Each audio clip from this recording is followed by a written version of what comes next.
Radhe Radhe friends, कैसे हैं आप सब। मेरे लड्डू गोपाल चैनल में आप सबका स्वागत है फ्रेंड्स।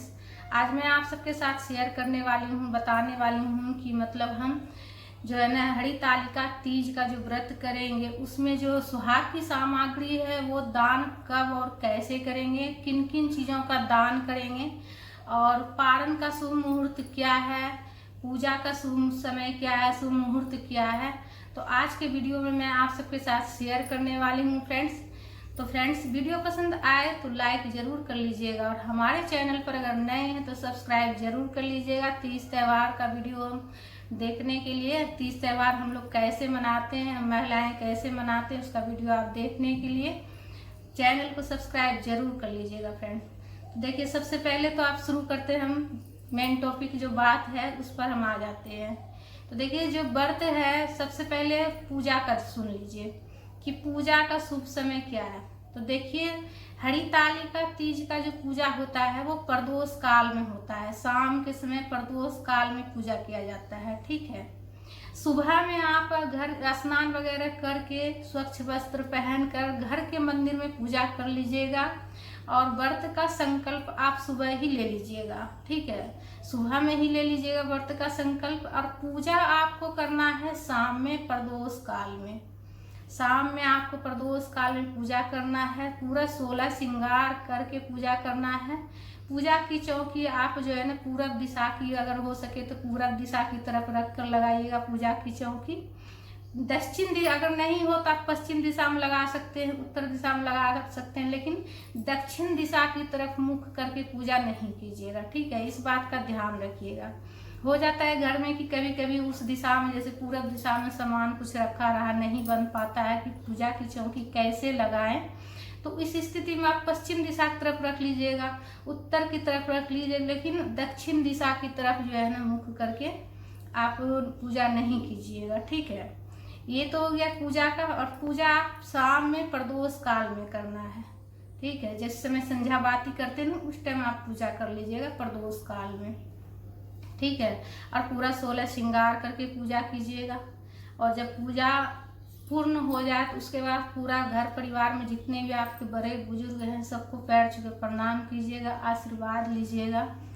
और देखिए, अब सुहाग की सामग्री दान कैसे करना है, किस समय करना है और साथ में किन किन चीज़ों का दान करना है ये बता देते हैं। तो देखिए, सुहाग की सामग्री जो है ना, आप जैसे कि बहुत से महिलाएं हैं कि 12 बजे रात तक व्रत रहती है, 12 बजे के बाद पानी पी लेती है, ठीक है। और बहुत से है कि नहीं, अगले दिन ही जो मतलब जो पारण का मुहूर्त रहता है, शुभ समय रहता है, उसी समय जाकर पानी पीती है और दान करती है, ठीक है। तो अगर आप 12 बजे रात में अगर पानी पीते हैं पूजा करने के बाद, तो उसी समय आपको पानी पीने के पहले आपको सुहाग की सामग्री वगैरह जो भी दान का सामग्री रहेगा वो सब आप निकाल लीजिएगा, ठीक है। निकाल कर और थोड़ा सा हाथ में जल लेकर ऐसे 3 बार या 2 बार घुमाते हुए निमस लीजिएगा, ठीक है। तो उसमें आप सुहाग की सामग्री के साथ साथ जो है ना आप फल का भी दान कर सकते हैं, अनाज का भी दान कर सकते हैं। वो सब भी मैं अभी आप शेयर करूंगी आपके साथ कि क्या क्या दान करना है। तो अगर रात में आप अगर पानी पीते हैं तो उसी समय आप सुहाग की सामग्री मतलब दान करने के लिए निकाल के रख दीजिएगा। उस समय तो आप दान करने नहीं जाइएगा किसी को, लेकिन उनके नाम से जैसे निकाल के रख दीजिएगा, जल हाथ में लेकर निमस लीजिएगा अगर आप 12 बजे पानी पीते हैं तो, ठीक है। इसलिए कि ये व्रत निर्जला किया जाता है, तो इसीलिए बोल रही हूँ कि अगर 12 बजे अगर रात में अगर पानी पीते हैं तो उसी टाइम आप निकाल लीजिएगा और निमस लीजिएगा, उसके बाद ही पानी पीजिएगा, ठीक है। और देखिए पारण, अब पारण देखिए कि अगले दिन कैसे करना, किस समय करना है, ठीक है। तो देखिए, पारण जो है ना हरितालिका तीज की पारण जो है ना अगले दिन उदय, देखिए सूर्य उदय होने के बाद कीजिएगा, ठीक है। इसलिए कि हम हिंदू में जो है ना उदय तिथि का मान ज्यादा रखते हैं। हम व्रत भी करते हैं उदया तिथि देख कर करते हैं, उदया तिथि को मान देते हैं ज्यादा। तो इसीलिए व्रत का जो है ना पारण भी उदया तिथि में ही कीजिएगा।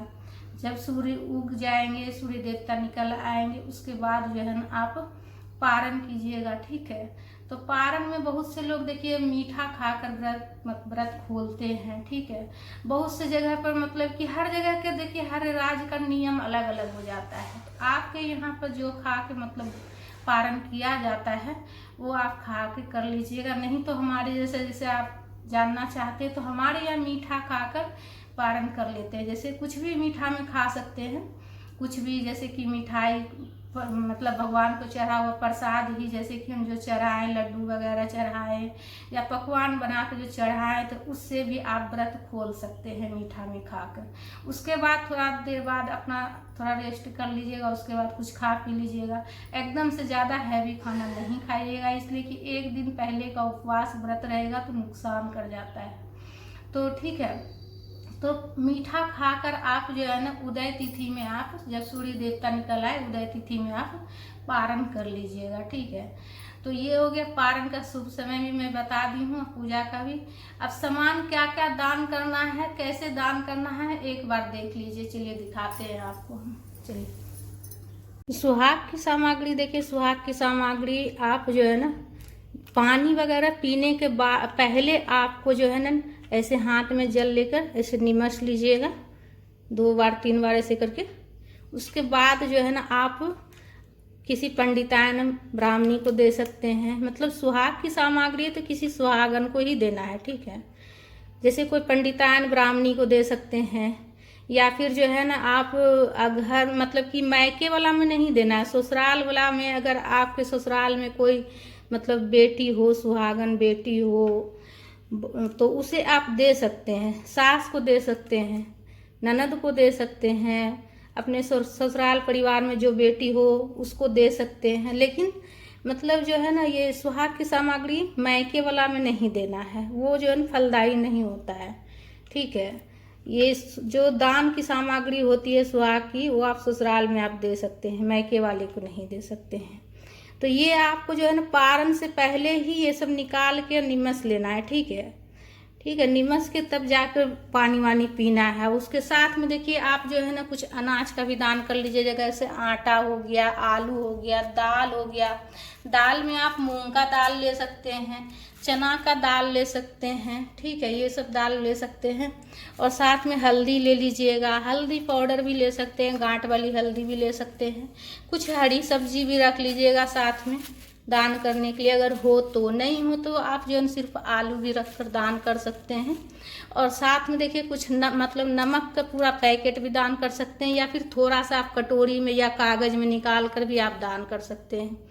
इसलिए कि जो भोजन का जो होता है नमक हल्दी के बिना तो थोड़ा अधूरा सा होता है ना, तो इसलिए नमक साथ में ज़रूर दान करना चाहिए जब भी। और इतना दान कीजिएगा कि जैसे कि 1-2 इंसान का भोजन मतलब आराम से बन जाए, पेट भर के खा सके, इतना मतलब दान करना चाहिए कि 2 इंसान अच्छे से भोजन बनाकर खा सके, ठीक है। इस पर कुछ दक्षिणा भी रख लीजिएगा दान करते समय।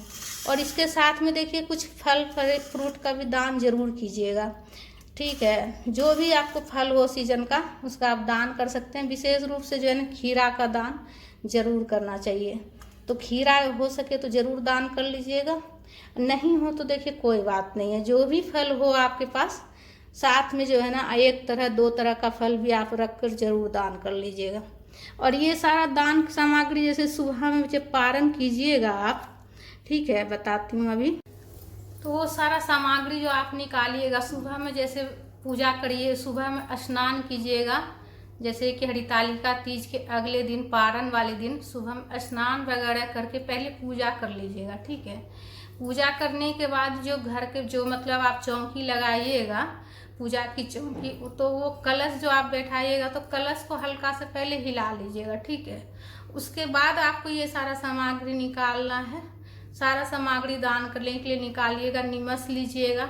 उसके बाद घर में जितने भी बड़े बुजुर्ग हैं सबको प्रणाम करके आशीर्वाद ले लीजिएगा। पति का भी पैर छू के प्रणाम करके आशीर्वाद जरूर लीजिएगा, ठीक है। उसके बाद ही आप कुछ खा पी सकते हैं मीठा में। और जब कलश हिला दीजिएगा ना, तो उसके बाद आप जो सामग्री चढ़ाए हैं, पुष्प वगैरह चढ़ाए हैं, उस सबको आप विसर्जन कर लीजिएगा।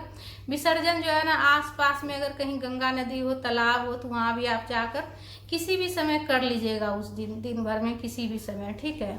किसी भी समय आप कर सकते हैं विसर्जन ले जाकर। ऐसा नहीं है कि मतलब जब तक विसर्जन नहीं कीजिएगा जब तक पानी नहीं पी सकते हैं, ऐसा नहीं है।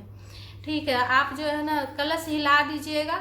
कलश हिलाने के बाद जो है ना चौकी थोड़ा सा हिला लीजिएगा, हाथ जोड़ कर प्रार्थना करके, जो भी कि हाँ हमारे से कुछ भी गलती हो गया हो पूजा में तो उसके लिए क्षमा कीजिएगा। इस तरह से बोलते हुए जो है ना आप प्रार्थना करके उसके बाद कलश हिला लीजिएगा और पूजा की चौकी हिला लीजिएगा। उसके बाद जो है ना आप हिलाने के बाद मतलब वो एक तरह से हो जाता है कि अब आप कभी भी विसर्जन मतलब कर सकते हैं, चौकी हटा सकते हैं जब एक बार चौकी हिल जाती है तो। ठीक है, तो उसके बाद आप जो है ना जब मतलब कुछ खा पी लीजिएगा ना, उसके बाद सारा सामान जो विसर्जन करने का रहेगा वो सब आप कहीं विसर्जन गंगा नदियर में कर सकते हैं, तालाब में कर सकते हैं। नहीं तो आप जो है ना घर में भी जैसे एक गमला में मिट्टी रहेगा जैसे उसमें डाल दीजिएगा और थोड़ा जल डाल दीजिएगा, विसर्जन हो जाएगा। मिट्टी में भी विसर्जन कर सकते हैं, ज़मीन में गड्ढा खान के वहाँ भी विसर्जन कर सकते हैं।